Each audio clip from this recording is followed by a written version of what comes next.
Importance of pH in everyday life. First, plants and animals are pH sensitive. जितने भी living organism होते हैं उनका सर्वाइवल जो होता है वो 7.0 से लेकर 7.8 pH वैल्यू के रेंज में होता है. लेकिन अगर जो एसिड रेन होता है वो एसिड रेन उस वाटर में चला जाए जिसकी pH वैल्यू 5.6 होती है, तब जो एक्वेटिक लाइफ होती है उसकी सर्वाइवल मुश्किल में पड़ जाती है. तो जो pH वैल्यू 5.6 से बिलो जैसे ही रेन वाटर का हो जाता है, किसके वजह से? एसिड रेन के वजह से, जो कि रिवर में चला जाता है, तो उससे जो एनिमल्स, प्लांट्स, जो भी एक्वेटिक लाइफ होता है वो प्रॉब्लम में आ जाते हैं और डेड होने लगते हैं. तो ये सबसे पहला टॉपिक है importance of pH in everyday life का. दूसरा है pH in our digestive system. HCl hydrochloric acid present होता है स्टमक में, जो कि हेल्प करता है डाइजेशन करने में हमारे फूड को. During indigestion the stomach produce too much acid. अब जब डाइजेशन हमारा फूड नहीं होता है तो जिसके वजह से बहुत सारे इरिटेशन होते हैं, पेन होते हैं due to produce of excess of acid.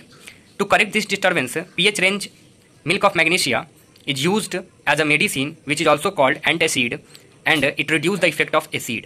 यानी कि जब हमारे स्टमक का एसिड इंक्रीज हो जाता है तो हम एक बेस का यूज करते हैं ताकि जो हमारा एसिडिटी है वो न्यूट्रलाइज हो जाए और हम उसके इफेक्ट से, उसके पेन और इरिटेशन से रिलीफ प्राप्त करें. थर्ड है pH of the soil. Every type of plant require the specific pH range for healthy growth. अब जितने भी सॉइल होते हैं उस सॉइल पर जो प्लांट को ग्रो किया जाता है उसके ग्रो करने के लिए उसकी जो रिक्वायरमेंट होती है पीएच वैल्यू की, वो अलग अलग होती है. लेकिन जो हम पार्टिकुलर क्रॉप्स को ग्रो करते हैं, अगर उसका पीएच वैल्यू का टेस्ट नहीं करेंगे, उसके हिसाब से उसका रिक्वायरमेंट पीएच वैल्यू अगर प्रोवाइड नहीं कराएंगे तो हमारा क्रॉप्स अच्छा आउटपुट नहीं दे पाएगा. So it's a suitable for selecting the fertiliser for the particular crops by knowing the pH of the soil. Fourth है pH changes leads to tooth decay. जो हमारा टूथ इनेमल होता है जो कैल्शियम फॉस्फेट से बना होता है, जो कि हार्डेस्ट सब्सटेंस होता है हमारे बॉडी का. If the pH inside the mouth decreases below 5.5, जो कि ऑब्वियसली एसिडिक है, to the decay of tooth enamel being in.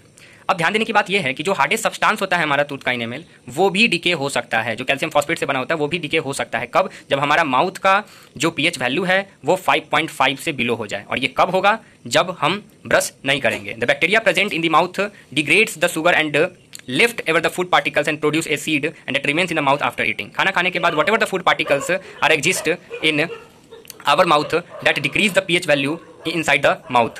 The best way to prevent this is to clean mouth after eating food to prevent tooth decay. Toothpastes are in basic in nature and they are used to neutralize excess acid. Next है self defense by animals and plants through chemical welfare. बहुत सारे insects होते हैं like honey bee, and जब वो inject करते हैं तो उसके एसिड जब इंजेक्ट होते हैं हमारे स्किन में तो उसके वजह से पेन और इरिटेशन होने लगते हैं. अब इससे बचने के लिए, इसके पेन और इरिटेशन से बचने के लिए हम लोग एक बेस का यूज करते हैं, जो बेस का नाम है बेकिंग सोडा. अब जो भी इंसेक्ट्स होते हैं, हनी बी हो गए और एंट हो गया, इसके अप्लाई किए हुए एसिड के इफेक्ट से बचने के लिए हम एक बेस का यूज करते हैं और ये बेकिंग सोडा क्या करता है? उसके इफेक्ट वाले एरिया पर रिलीफ देता है. ठीक है. नेक्स्ट है pH in plants. Sting hair of nettle leaf inject methanolic acid in the skin which cause burning pain. ध्यान देने की बात यह है, ये जो मेथनोलिक एसिड जो है ये बहुत सारे लीफ में मौजूद होता है.